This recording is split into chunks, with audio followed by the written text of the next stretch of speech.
अच्छा, मैं तुम्हें एक स्कूल की शरारत बताऊं अपनी।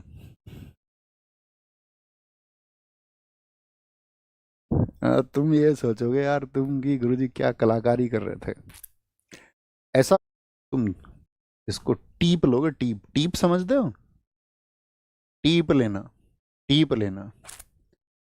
अच्छा, मैं तुम्हें एक स्कूल की शरारत बताऊं अपनी।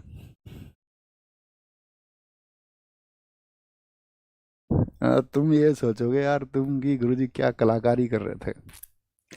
ऐसा हुआ स्कूल में, सुनिए, छोटी सी घटना, मतलब आपका बहुत कीमती समय होगा, लेकिन अपने पास मतलब शेयर करने के लिए मैं ये चाहता हूँ कि अपना मतलब प्रत्यक्ष रहे, सब कुछ आपको पता रहे। तो ऐसा हुआ, हम 11th क्लास में थे और 10th क्लास में हम आपका टॉपर श्रेणी के स्टूडेंट थे। तो एक डेकोरम होता है ना स्कूल में।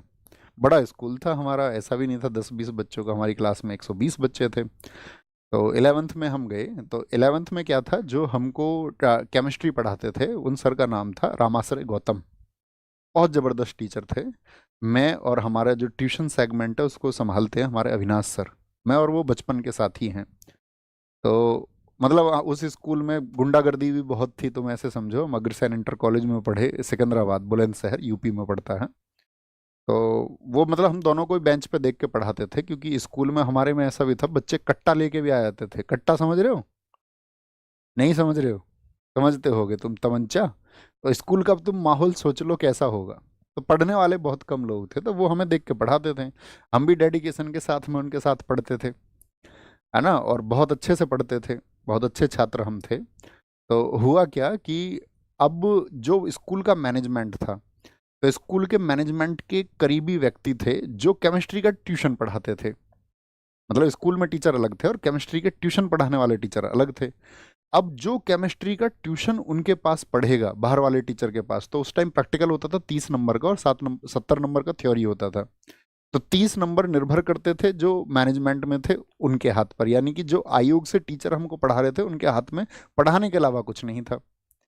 तो हमने ट्यूशन नहीं लगाया, हम इस गर्मजोशी में थे कि ट्यूशन की ज़रूरत ही नहीं है किसी तरह की। तो उन्होंने क्या किया, अपने कुछ लोगों को, जो सर बाहर पढ़ाते थे ट्यूशन, तो उन्होंने बच्चों को पेपर बता दिया कुछ को। बहुत टफ पेपर बनाया, बहुत टफ केमिस्ट्री का। इतना टफ पेपर बनाया कि जो ट्यूशन नहीं पढ़ते हैं तो वो पास ही ना हो पाए। बनाया जा सकता है, बिल्कुल बनाया जा सकता है ऐसा पेपर। तो कहने का मतलब है हम उसमें फेल हो गए, मैं भी और अविनाश भी, दोनों। और हाँ, एक लड़की और थी हमारी क्लास में, वो भी बहुत होशियार थी, वो भी फेल हो गई। और हमारे 3-4 दोस्त जिसके साथ में हम पढ़े थे पहली रात, उसके घर बैठ के, ठीक है, सिकंदराबाद में ही। तो वो बहुत मतलब ऐसे समझो तुम, निम्न श्रेणी का छात्र समझो उसको पढ़ने में। उसके 70 में से 53 नंबर आए, 53। अविनाश के नंबर आए 7, मेरे नंबर आए 13। तो फेल हो गए हम। तो हमने सोचा यार ये तो बेइज्जती हो गई, फेल हो गए तो अब हमने इसका इंतजाम ढूंढा। हमारा अगले दिन पेपर था मैथ्स का। तो बी कॉपी मिलती है, आप सब जानते होंगे। मैथ्स के पेपर में हमने क्या इंतजाम किया, मैंने कहा यार उसमें तो हम पक्का फेल हैं, पता चल जाता पेपर देके। प्रश्न ही नहीं मिल रहे थे यार, ये तो हमें पढ़ाया ही नहीं गया, अलग तरीके की चीज़ें पेपर में आई हैं। तो हमने क्या काम किया, बी कॉपी मांगी मैथ्स के पेपर की, और उस बी कॉपी को लेकर के शर्ट के अंदर अपने, मतलब बी कॉपी को फोल्ड करके, बी कॉपी लगानी उसमें थी मैथ्स के में, वहां नहीं लगाई। तुम सोचो मैंने कितना सोचा। मैंने सोचा कि जिस दिन जब ऐसा होता था, कॉपी सर्कुलेट होती थी, कॉपी जचने के बाद में सबको कि भाई अपने अपने नंबर मिला लो सब। किसी को कोई डाउट है तो सर से जाके बोल दो कि भाई कोई अगर जोड़ सही नहीं हुआ है अंकों का। तो हमने दिमाग लगा लिया उसी समय पे कि कॉपी हमको तब मिलेगी। तो उस कॉपी में यहाँ से जो बी कॉपी हम मैथ की लेके जा रहे हैं, इसको उस दिन वहां पर सिल देंगे। और ये बोल देंगे तुमने हमारी बी कॉपी तो जांची नहीं है केमिस्ट्री में। बी कॉपी जो थी, और हमको पता था कि वहां पे बी कॉपी तक पहला पे कॉपी तो भर ही देते थे हर पेपर में, आए ना आए। अब हमारी कॉपी की जांच हुई जिस दिन सबको कॉपी मिली। और हमने पहले ही सोच लिया केमिस्ट्री के पेपर में क्या था, तो एक लॉन्ग क्वेश्चन आपका और एक दो शॉर्ट क्वेश्चन जो है हमने वो लिख दिए उस पर, ताकि हम आपका जो है 23 नंबर से ज़्यादा हमको मिल जाए। अब जाके हमने वो कॉपी पकड़ा दी। और जब सबकी चेकिंग हुई, भी किसी को डाउट तो नहीं, किसी का जोड़ नहीं, मैंने कहा जोड़ क्या गुरुजी, तुमने बी कॉपी चेक नहीं करी है हमारी, बी कॉपी तुमने चेक नहीं करी। उन्होंने देखा, उनके पास होते 3 चश्मे, एक पास वाला, एक दूर वाला, और एक बीच में। और वो गाली बहुत देते थे क्लास में। जैसे बच्चे, उनको क्या, उनके यहाँ थोड़े से बाल थे, तो हमारे क्लास में, मैंने तुम्हें बताया, शरारती बच्चे थे, तो वो गुरुजी को बोलते थे जुल्फी।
उनके थोड़े से बाल थे बस यहाँ आगे आगे थोड़े से, और उनको भी वो मतलब कॉम्ब करके आते थे ऐसे। तो वो, अब उन्हें पता ही नहीं चलता था पीछे से बोला किसने है, तो वो लंबा वाला चश्मा लगा देते, कौन बोला। अब गाली तो मैं नहीं दे सकता, लेकिन वो गंदी गाली देते थे खूब। क्लास में बोर्ड पे लिखते लिखते गाली देते थे वो, किसी की आवाज़ आ रही है पीछे से, कोई आवाज़ कर रहा है। अब मैंने उनसे बोला गुरुजी ये देखो कॉपी तुमने जो है हमारी चेक नहीं करी है। उन्होंने देखा तो उनको लगी अपनी गलती, यार मैंने कॉपी चेक नहीं करी है। तो वो टोटल ऐसे हुआ कि हमने उसमें 20 नंबर का मैटेरियल लिख दिया था, तो उन्होंने 20 में से एक जगह नंबर काट के 19 हो गए, और 19, और हमको पता था हमने जो क्वेश्चन दिए हैं तो हमारे थे उसमें आपका 13 नंबर जो मैंने बताया, हालांकि हमको बाद में पता चला कि 13 नंबर आए हमारे। तो कितने नंबर हो गए टोटल? हमारे हो गए 32 नंबर, तो हम तो हो गए पास। लेकिन गुरुजी को डाउट हो गया। गुरुजी ने सोचा यार डाउट, उन्होंने कहा कि यार ऐसा